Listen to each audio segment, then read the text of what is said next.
Hello, this is Kevin Donovan with CJM Wealth Advisors. We just finished the third quarter of 2021 and stocks were flat to slightly down for the quarter.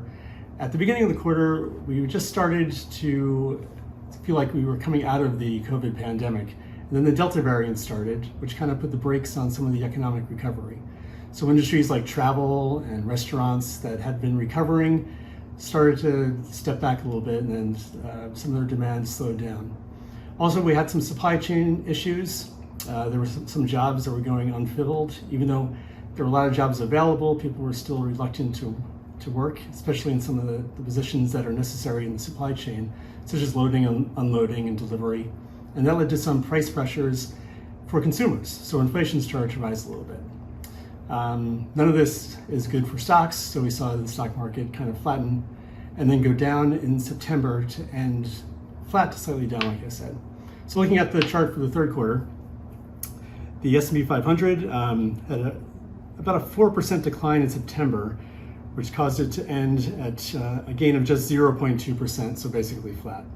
The Dow was down almost 2%, international stocks were down 1%, and bonds were flat.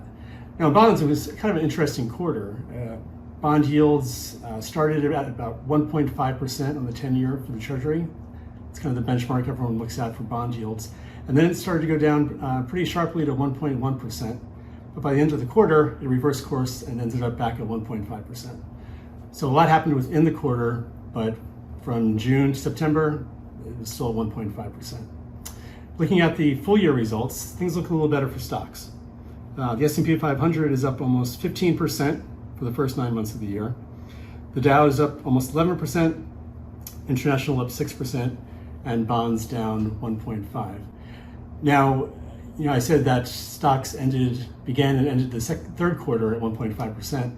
That's still well above where they started the year, which is why bonds are negative.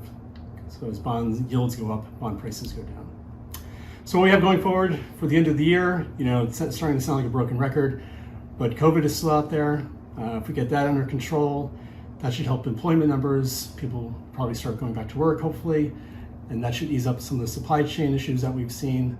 And hopefully that will ease pressure on prices and inflation, which would help the economy go back to its recovery mode. That's what would happen in a perfect world. As we know, COVID has kind of thrown a wrench in all that in terms of the timing of the pandemic and this second wave that we've had, the Delta variant. So hopefully, once we get through this, the economy can get back to normal. So I'd like to wish you a very happy holiday season, and we'll see you next quarter.